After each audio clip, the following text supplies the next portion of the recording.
आणि तुमच्या महाविद्यालयाचे संशोधक विद्यार्थी श्री कराड सर,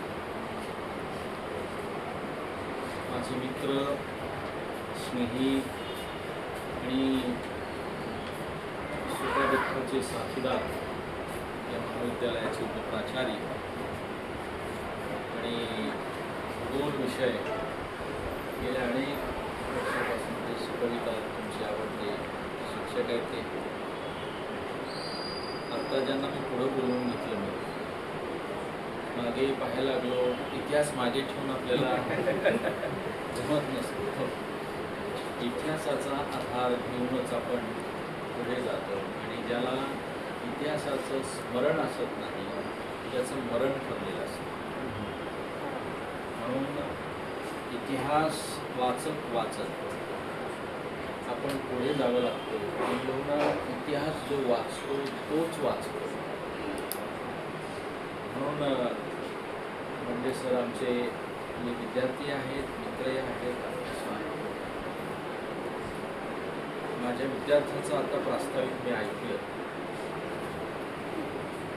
आणि तेव्हा आईचं काळी कसं सुपा एवढं होतं ते मला मल्लिकार्जुन बोलत असताना लक्षात येत होतं. म्हणजे तंगावाच मग ही तंगावाच की एक त्याला शब्द नाही, म्हणजे आनंदाला पारावार पुरत नाही असं म्हणतो आपण. पूर्वी असं म्हणायचे की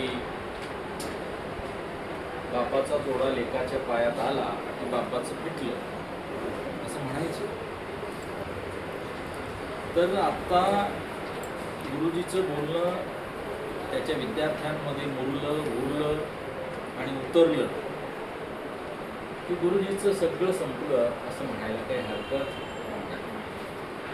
लावलेल्या वृक्षाला जेव्हा फळं येतात आणि फळांनी ते लगडून जातं तेव्हा त्या लावणाऱ्या माणसाला किती मोठं आनंद असतं.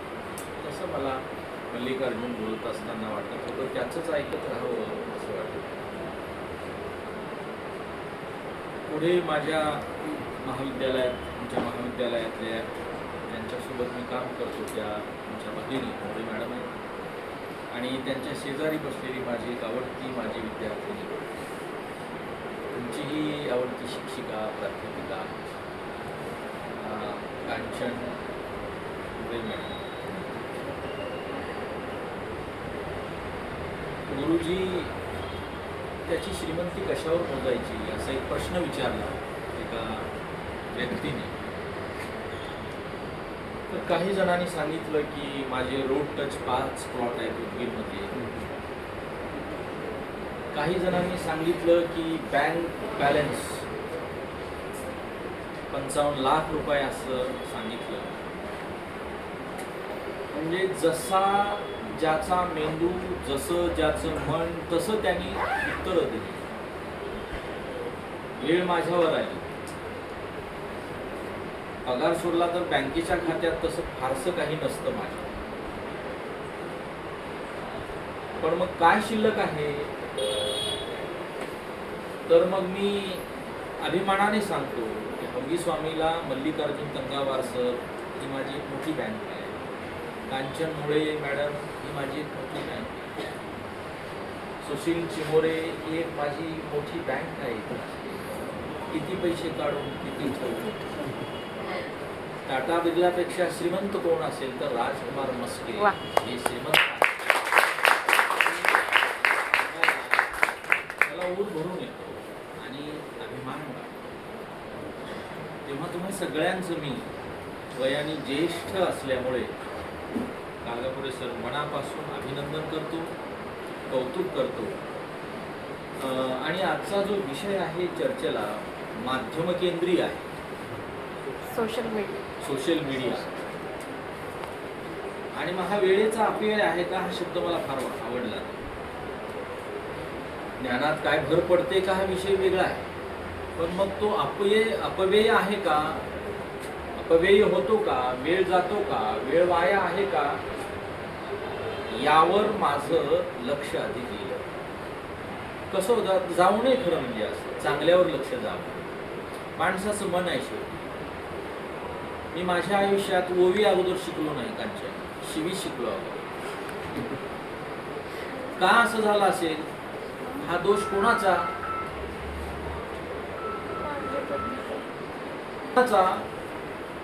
तर हा दोष मला कोणी जन्माला घातला असेल त्याचा. मग आता माझ्या कानावर मला कळत नव्हतं तेव्हा, वळत नव्हतं तेव्हा काय पडलं? शिवीच पडली ना. मग ती कोणत्या प्रकारची असेल? वयात आणि न कळत्या वयात काय काय खावं घातलं जातं, काय काय कानावर पडलं जातं, काय काय मनावर नोंदलं जातं आणि बोललं जातं, याच्यावर त्याचा भावपिंड हा घडत असतो. तुमचे डोळे सुद्धा बोलके असतात, तुमचे चेहरे सुद्धा बोलके असतात, तुमचं बसणं सुद्धा बोलकं असतं.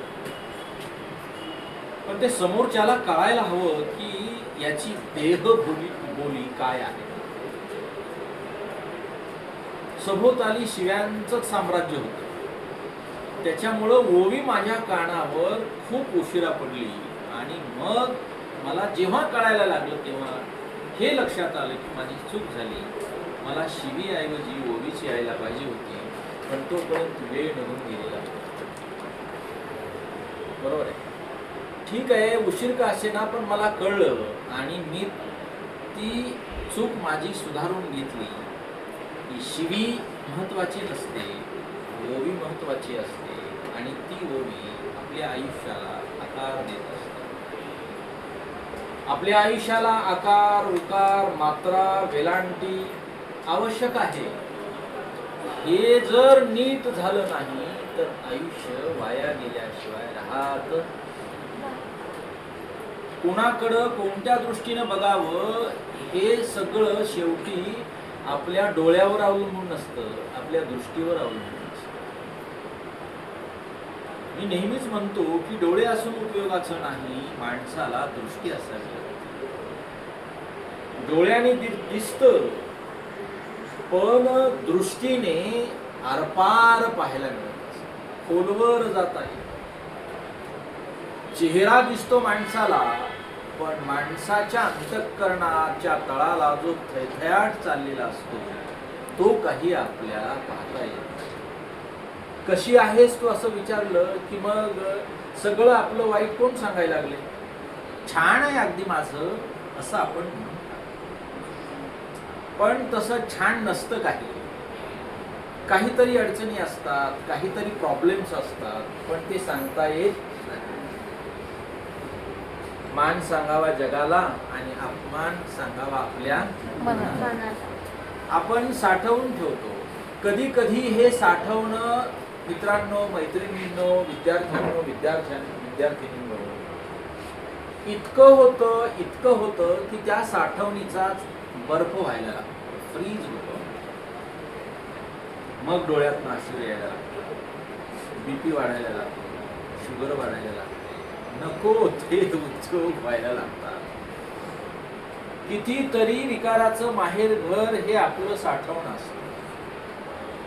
म्हणून काय साठवायचं हे तुम्ही ठरवलं पाहिजे, काय आठवायचं हे तुम्ही ठरवलं पाहिजे, काय निवडायचं हे तुम्ही ठरवलं पाहिजे आणि काय आवडायचं हे सुद्धा तुम्हीच ठरवलं पाहिजे. याची आवड असावी का? तर असलीच पाहिजे. याशिवाय आता कोणाचंही जमत नाही. आता हा आपला श्वास झालेला आहे आणि हाच आपला ध्यासही झालेला आहे.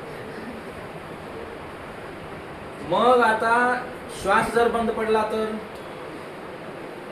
घास जर खाली उतरायचा असेल तर हा श्वास चालूच असला पाहिजे, त्याशिवाय घास खाली उतरायला तयार नाही. लहान मुलंच तशी असतात असं नाही, मोठ्या माणसांना पण असंच झालेलं आहे. त्यामुळे काय करायचं आणि काय करायचं नाही, खरं काय आहे आणि बरं काय आहे हे शेवटी तुम्हालाच ठरवायचं. हे चांगलं दिसतं म्हणून त्याच्यातच गुंतायचं असं नाही, कारण रंगात माणसं अडकतात, पण अंतरंग ज्याला पाहता येतं त्याचा मात्र भंग होत नाही, एवढं. आता मी सहज संध्याकाळी झोप मोड होते किंवा काहीतरी होतं, कुणाचा तरी फोन येतो, कुणीतरी नाराज होतं, कुणाला तरी समजावता समजावता माझ्याही नाकी नव येऊन जातं.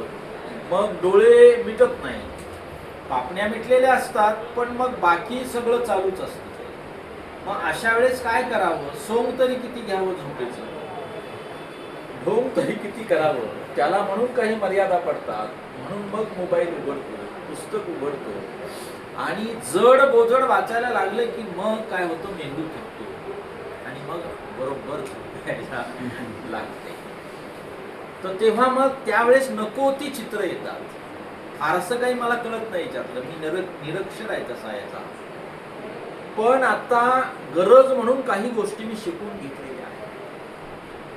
पाहावंसं वाटत नाही याच्यामध्ये, नको ते श्लीलही असतं आणि अश्लीलही असतं, खोटही असतं आणि बऱ्याच वेळेस थोडं थोडं कधी कधी खरंही असतं. याने राजीनामा दिला म्हणून एक बातमी आली याच्यावर, माध्यमावर, इथल्या सोशल मीडियावर.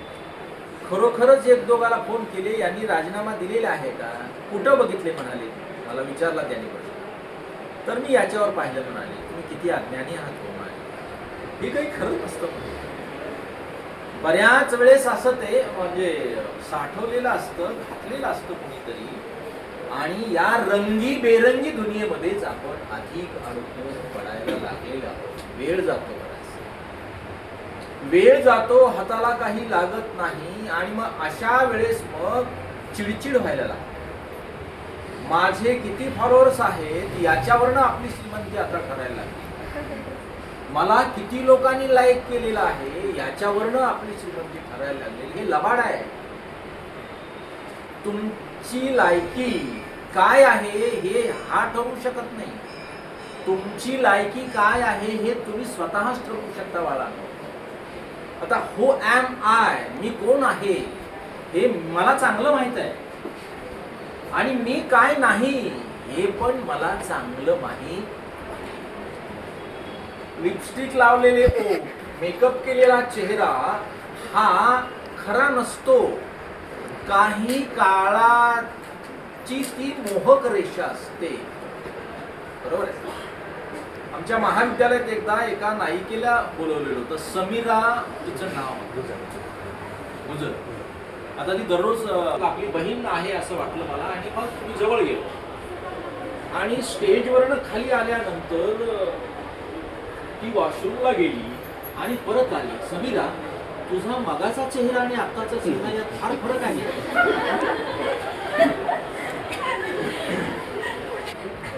स्टेजवर जो माझा चेहरा होता तोच खरा आहे आणि इथे आता आली मी तुमच्या सहवासात, मी सगळं तो मुखवटा होता तो पाडून